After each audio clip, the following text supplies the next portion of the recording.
Hi all, അസ്സലാമു അലൈക്കും. Welcome back to Silna's kitchen.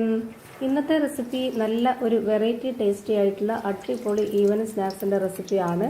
അവലും പഴവും വെച്ചിട്ടാണ് ഇത് തയ്യാറാക്കി എടുത്തിട്ടുള്ളത്. കുട്ടികൾക്കും വലിയവർക്കൊക്കെ ഒരുപാട് ഇഷ്ടമാവും. എത്ര കഴിച്ചാലും മതി വരില്ല. അപ്പോൾ ഇതെങ്ങനെയാണ് തയ്യാറാക്കുന്നതെന്ന് അറിയാനായിട്ട് വീഡിയോ സ്കിപ്പ് ചെയ്യാതെ മുഴുവനായിട്ടൊന്ന് കണ്ടു നോക്കണേ. ഇതിനായി ആദ്യം തന്നെ മീഡിയം പഴുപ്പുള്ള 2 നേന്ത്രപ്പഴം എടുത്തിട്ടുണ്ട്. അതൊന്ന് തൊലി കളഞ്ഞതിന് ശേഷം ഇതേപോലെ ചെറുതായിട്ട് കട്ട് ചെയ്തിട്ട് ഇതേപോലെ ഒരു ചെറിയ മിക്സിയുടെ ജാറിൽ ഇട്ട് കൊടുത്തിട്ടുണ്ട്. ഇനി ഇതിലേക്ക് നല്ലൊരു മണത്തിന് വേണ്ടിയിട്ട് ഒരു 3 ഏലക്ക ഇട്ട് കൊടുക്കാം. ഇനി ഇതൊരു നല്ല മധുരത്തിന്റെ പലഹാരം ആയതുകൊണ്ട് തന്നെ ഇതിലേക്ക് 1/2 കപ്പ് അളവിൽ പഞ്ചസാര ഇട്ട് കൊടുക്കുന്നുണ്ട്. ഇതിന്റെ മധുരത്തിനെ ഒന്ന് ബാലൻസ് ചെയ്യാനായിട്ട് ഒരു നുള്ള് ഉപ്പും കൂടെ ഇട്ട് കൊടുക്കാം. ഇനി ഒട്ടും വെള്ളം ചേർക്കാതെ ഇത് നല്ല പോലെ ഒന്ന് അരച്ചെടുക്കണം. വെള്ളം ചേർക്കാതെ നമ്മൾ അരച്ചെടുക്കുന്നത് പഴം നമുക്ക് നന്നായിട്ട് അരഞ്ഞു കിട്ടുമെങ്കിലും കൂടെ അതിന്റെ കൂടെ തന്നെ കഷ്ണങ്ങളായിട്ട് കിടക്കുകയും ചെയ്യും. ആ ഒരു രീതിയിൽ കിട്ടാൻ തന്നെയാണ് അങ്ങനെ അരച്ചെടുക്കുന്നത്. ഇനി ഇതിലേക്ക് വേണ്ടത് അവലാണ്. ഞാനിവിടെ നേരത്തെ തന്നെ വെള്ളത്തിലിട്ട് കുതിർത്ത് വെച്ചിരുന്നതിന് ശേഷം അതിന്റെ വെള്ളമെല്ലാം ഊറ്റിക്കളഞ്ഞിട്ടാണ് ഈ ഒരു അവല് ഇതുപോലൊരു ബൗളിലേക്ക് ഇട്ട് കൊടുക്കുന്നത്.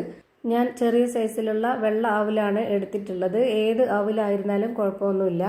ഇനി അരച്ചു വെച്ചിരുന്ന ആ ഒരു പഴത്തിന്റെ മിക്സ് മുഴുവനായിട്ടും ഇതിലേക്ക് ഒഴിച്ചു കൊടുക്കാം. ഇനി ഞാൻ ഇതിലേക്ക് ഇട്ട് കൊടുക്കുന്നത് ബ്രെഡ് പൊടിച്ചതാണ്. ഞാനിവിടെ 250 ml കപ്പിന്റെ അളവിൽ 1 കപ്പ് ബ്രെഡ് പൊടിച്ചത് മുഴുവനായിട്ടും ഇട്ട് കൊടുത്തിട്ടുണ്ട്. ഈ ഒരു ബ്രെഡ് പൊടി ഇതിലേക്ക് ചേർത്ത് കൊടുക്കുന്നത് നമ്മുടെ പലഹാരം അകം നല്ല സോഫ്റ്റ് ആയിട്ട് കിട്ടാനാണ്. അതുമാത്രമല്ല ഇതെല്ലാം കൂടെ ചേരുമ്പോൾ ഒരു പ്രത്യേക ടേസ്റ്റാണ്. അടുത്തതായി ഇതിലേക്ക് തേങ്ങ ചിരകിയതാണ് ഇട്ട് കൊടുക്കേണ്ടത്. ഞാനിവിടെ 1/2 കപ്പ് അളവിൽ ഇട്ട് കൊടുക്കുന്നുണ്ട്.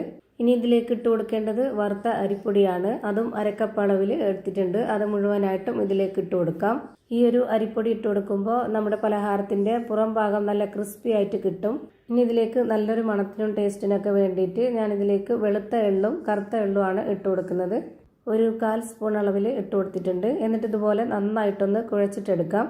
നമുക്ക് ഈ ഒരു മാവിന്റെ പരുവെന്ന് പറയുന്നത് നമ്മൾ ഏത് ഷേപ്പിലാണോ റെഡിയാക്കി എടുക്കുന്നത് ആ ഒരു ഷേപ്പിൽ നമുക്ക് പിടിക്കാനായിട്ട് കഴിയണം. അതാണ് നമ്മുടെ ഈ ഒരു മാവിന്റെ കറക്റ്റ് പരുവം. ഇപ്പം ഞാനിതാ ഈ ഒരു മാവ് ഇതുപോലെ കുറച്ച് ടൈറ്റ് ആയിട്ട് ഈ ഒരു പരുവത്തിലാണ് കുഴച്ചെടുത്തിട്ടുള്ളത്. ഇനി നമ്മുടെ കയ്യിൽ കുറച്ച് ഓയിൽ സ്പ്രെഡ് ആക്കിയതിന് ശേഷമോ അല്ലെങ്കിൽ വെള്ളത്തിലൊന്ന് കൈ തൊട്ടെടുത്തതിന് ശേഷമോ ഇതിൽ നിന്ന് കുറച്ച് മാവ് എടുത്തിട്ട് ഇതുപോലെ ബോൾ ഷേപ്പിലാക്കിയിട്ട് ഒന്ന് പ്രസ് ചെയ്ത് കൊടുക്കുക. എന്നിട്ട് വിരൽ വെച്ചിട്ട് ഒരു ഹോൾ ഇട്ട് കൊടുക്കുന്നുണ്ട്. നിങ്ങൾക്ക് ഏത് ഷേപ്പിലാണോ ചെയ്യേണ്ടത് ആ ഒരു ഷേപ്പിൽ റെഡിയാക്കി എടുക്കുക. ഞാനിപ്പോൾ ഈ ഒരു ഷേപ്പിലാണ് എല്ലാം റെഡിയാക്കി എടുക്കുന്നത്. ഈ വീഡിയോസ് കണ്ടുകൊണ്ടിരിക്കുമ്പോൾ തന്നെ സിൽനാസ് കിച്ചൺ ചാനൽ ആദ്യമായിട്ട് കാണുന്നവരാണെങ്കിൽ പ്ലീസ് ഒന്ന് സബ്സ്ക്രൈബ് ചെയ്തേക്കണേ. ഒപ്പം തന്നെ ഈ വീഡിയോസ് നിങ്ങൾക്ക് ഇഷ്ടപ്പെടുകയാണെങ്കിൽ ഒരു ലൈക്ക് ചെയ്ത് ഷെയർ ചെയ്ത് സപ്പോർട്ട് ചെയ്യാനും മറക്കരുത്. ഇനി നമുക്കിതെല്ലാം ഒന്ന് ഫ്രൈ ചെയ്തിട്ടെടുക്കാം. അതിനായിട്ട് സ്റ്റൗവിലേക്ക് ഞാനൊരു കടായി വെച്ച് കൊടുത്തിട്ടുണ്ട്.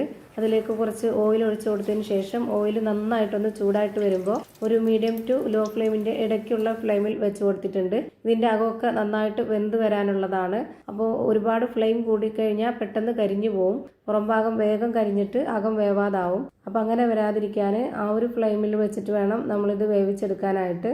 അതുപോലെ ഇട്ട് കൊടുത്ത ഉടനെ തന്നെ നമ്മൾ പെട്ടെന്നൊന്ന് ഇളക്കി ഇട്ട് കൊടുക്കണം. അല്ലാന്നുണ്ടെങ്കിൽ അടിക്ക് പിടിക്കും.